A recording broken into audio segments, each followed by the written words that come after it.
నమస్తే. ఇన్నాళ్ళు నన్ను సపోర్ట్ చేస్తూ, ఎంకరేజ్ చేస్తూ మీ ప్రేమని నాకు అందిస్తున్న ప్రతి ఒక్కరికి కృతజ్ఞతలు. అలాగే ఈ వీడియో కూడా ఖచ్చితంగా మీకు ఉపయోగపడుతుంది. లైక్, షేర్ అండ్ సబ్స్క్రైబ్ చేసి మీ సపోర్ట్‌ని నాకు అందించండి. అలాగే ఈ వీడియో పట్ల మీకున్న అభిప్రాయాన్ని కామెంట్ సెక్షన్‌లో కామెంట్ చేసి తెలియజేయండి. ఇప్పుడు వీడియోని చూద్దాం. నమస్తే. Welcome to our channel. నేను పద్మిని. ప్రస్తుతంతో పాటు ప్రముఖ ఆధ్యాత్మికవేత్త, ఆస్ట్రోన్యూమరాలజిస్ట్, వేదిక్ వాస్తు స్పెషలిస్ట్, శ్రీ విద్య మరియు హనుమత్ ఉపాసకులు బ్రహ్మశ్రీ డాక్టర్ సిస్లా జయశంకర్ గారు మనతో పాటు ఉన్నారు. మాట్లాడదాం. సార్ నమస్తే సార్. సార్ నక్షత్రాల గురించి చెప్తూ ఉన్నారు. పుబ్బా నక్షత్రం, పూర్వ పల్గుని అని అంటూ ఉంటారు. మరి ఈ పూర్వ పల్గుని నక్షత్ర జాతకులు ఎలా ఉంటారు? ఎట్లాంటి విధి విధానాల్ని డెఫినెట్ గా జీవితంలో అలవర్చుకోవాలి ఫర్ ద బెటర్ లైఫ్? అలాగే ఏ దైవారాధన చేయాలి ఇత్యాది విషయాలు ఒక్కసారి మీరు. తప్పకుండా అమ్మా.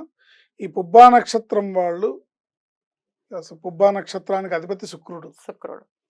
ఏంటి ఈ పుబ్బా నక్షత్రం ఆకారం ఆకాశంలో ఎలా ఉంటుందంటే 4 మంచం కోళ్ళు పేరిస్తే ఎలా ఉంటుందో అలా ఉంటుంది. అలా 4 మంచం కోళ్ళు ఎలా ఉంటాయో అలా ఉంటుంది. మంచాన్ని మనం ఎత్తి పెడితే ఉంటుంది కదా అట్లా.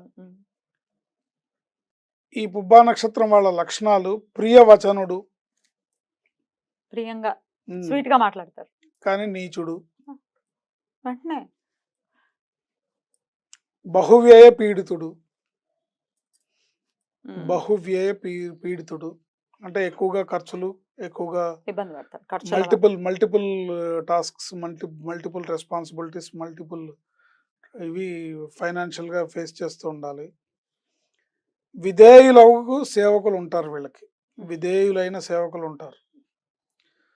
రాజప్రియుడు, రణమందు ధీరువు, రణమందు భీరువు అంటే ఒంటరిగా ఉంటే డాంబికాలు పలుకుతాడు. నిజంగా ఒక గొడవ జరుగుతోంది అంటే అక్కడ పిరికొడైపోతాడు. Okay, show off. నిజంగా గొడవ జరిగి అది సై అంటే సై అని దిగినప్పుడు మటుకు భయపడతాడు. లాస్ట్ లో ఉంటాడు. భీరు. తక్కువ శ్రమతో ఎక్కువ ఫలితాన్ని ఆశిస్తారు. వేచి చూసే ధోరణి. సమస్య పరిష్కారం అయితే ప్రతీకారానికి చూడరు. ఒకవేళ వాళ్ళకి వచ్చిన ఇబ్బంది పరిష్కారం అయిపోతే, ఎవరి వల్ల అన్యాయం జరిగింది, ఏదో గొడవ జరిగింది, ఒకడ అప్పిచ్చాడు, ఆ గొడవ సద్దుమణిపోయింది, ఆ అప్పు తీరిపోయింది అన్నాక వాళ్ళ మీద ఇంకా గ్లడ్జ్ అనేది పెట్టుకోరు. ఏంటి పై మెరుగులకు ఇష్టపడతారు. విమర్శలను తట్టుకోలేరు. ఎదుటివారిపై నిందలు వేయడంలో సిద్ధహస్తులు. శుక్రుడు బలహీనుడైన అసూయాద్వేషాలు ఎక్కువగా ఉంటాయి వీళ్ళకి. జాతకంలో వీళ్ళకి కనుక శుక్రుడు బలహీనం అవుతే అసూయాద్వేషాలు ఎక్కువగా ఉంటాయి.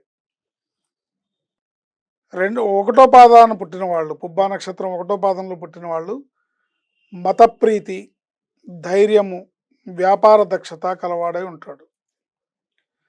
తమ పని గడవటమే ముఖ్యం, దానికోసం ఏదైనా చేస్తారు. ఆవేశం పాలు ఎక్కువ, వేచి చూచే ధోరణిలోనే తొందరపాటుతనం ప్రదర్శించడం వలన అభాస్ పాలవుతారు. వేచి చూసే ధోరణిలో తొందరపాటును ప్రదర్శిస్తారు. ఎన్నాళ్ళాగాలి ఇంకా అంటే లాస్ట్ మినిట్లో పని అయ్యే మూమెంట్లో ఎన్నాళ్ళాగాలి అనే తొందరపాటు అనే ఒక రాంగ్ స్టెప్ వేసి అభాస్ పాలవుతారు. అయిపోయింది కదా, నువ్వు అరిచినంతసేపు పట్టలేదు అన్న సిచ్యువేషన్స్ వీళ్ళకి ఎక్కువగా జరుగుతుంటాయి. 2వ పాదం వాళ్ళు వ్యవసాయ జీవి, అదృష్టహీనత, పైవాటితో పాటు తెలివితేటలు ఉంటాయి.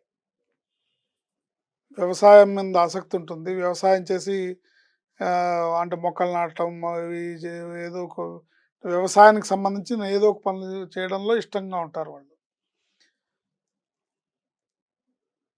అదృష్టం హీనంగా ఉంటుంది, అదృష్టం తక్కువగా ఉంటుంది వీళ్ళకి. బట్ ఆ రెండింటితో పాటు తెలివితేటలు బాగుంటాయి. తమ అవసరార్థం ముందొక మాట వెనుకొక మాట మాట్లాడగల నేర్పులు. తమ అవసరం కోసం ముందొక మాట వెనుకొక మాట మాట్లాడగల నేర్పులు. దీంట్లో ప్రత్యేకించి స్త్రీలు.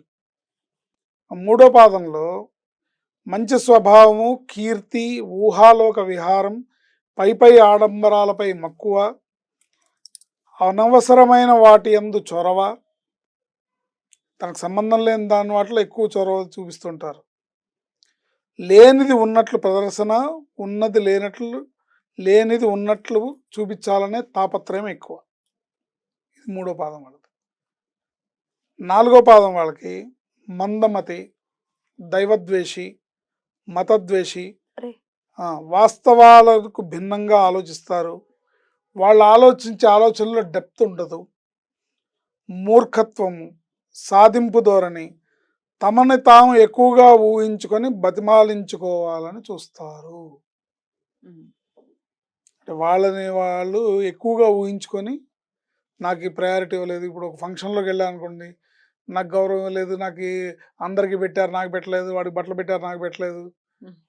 ఏంటి హ్మ్. తా వా కొంచెం వాళ్ళు తప్పు చేస్తే బతిమాలించుకోవాలని కూడా చూస్తారు వీళ్ళు. ఇలాంటి ఓకే. ఆలోచనలు కలిగి ఉంటారు. 4 పాదం. 4వ పాదం వాళ్ళు. So, right. ఓవరాల్‌గా పుబ్బా నక్షత్రం వాళ్ళు హ్మ్.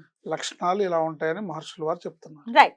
మరి మార్చుకోవాల్సినటువంటి అంశాలేంటి సార్? మార్చుకోవాల్సిన అంశాలు అనే కన్నా వీళ్ళు జీవితంలో తీసుకోవాల్సిన జాగ్రత్తలు ఏంటి అనేది మనం అనుకోవచ్చు. వీళ్ళు జీవితంలో రాంగ్ స్టెప్ ఎక్కడ పడుతుంది అంటే, వివాహం విషయంలో వివాహం సమయం ఆసన్నమైనప్పుడు దాన్ని గనక వీళ్ళు పొరపాటున పోస్ట్‌పోన్ చేస్తే, లేదా లైఫ్‌ని సెటిల్ అయినాకే నేను పెళ్లి చేసుకోవాలనే ఒక ఆలోచనతో ఉంటే గనక జీవితం సెటిల్మెంట్ చాలా కష్టమవుతుంది. హ్మ్. వివాహం విషయంలో తొందరపడి తొందరగా పెళ్లి చేసేసుకోవాలి వీళ్ళు. అంటే ఒక 20, 22, 23 ఆ టైంలో పెళ్లి చేసుకోకపోతే వీళ్ళకి 45 ఏళ్ళు ఒక్కోసారి మిస్ అవ్వడం కూడా అయ్ జరుగుతుంది. బాబోయ్! హ్మ్.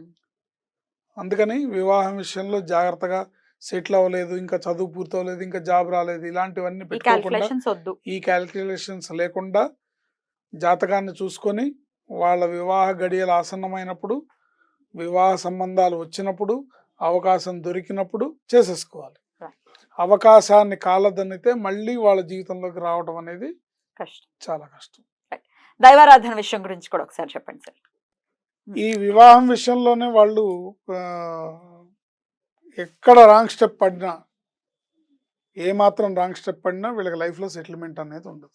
సో, వివాహంతోనే సెటిల్‌మెంట్ కూడా. సెటిల్మెంట్ కూడా వివాహంతోనే ఉంటుంది. హ్మ్. సో, ఇకపోతే దైవారాధన అంటే వీళ్ళు జీవితాంతం లక్ష్మీ నరసింహస్వామిని ఆరాధించాలి. లక్ష్మీ నరసింహస్వామిని ఆరాధించడం వల్ల, మంగళవారం, శనివారం లక్ష్మీ నరసింహస్వామి దర్శించడం వల్ల వీళ్ళు మేలుని పొందుతారు. రైట్. లక్ష్మీ నరసింహస్వామిని తర్వాత శ్లోకం ఉంది కదా, ఉగ్రం వీరం మహావిష్ణుం జ్వలంతం సర్వతోముఖం హ్మ్. నృసింహం భీషణం భద్రం మృత్యుం నమామ్యహం. ఈ శ్లోకాన్ని చదువుకోవటం, లక్ష్మీ నరసింహస్వామిని పూజించడం, లక్ష్మీ నరసింహస్వామిని దర్శించడం. బ్యూటిఫుల్‌గా ఎక్స్‌ప్లెయిన్ చేశారు సార్. కృతజ్ఞతలు. ఇక నెక్స్ట్ ఎపిసోడ్‌లో ఉత్తర ఫల్గుని నక్షత్రం గురించి ఆయుష్మతి భవ.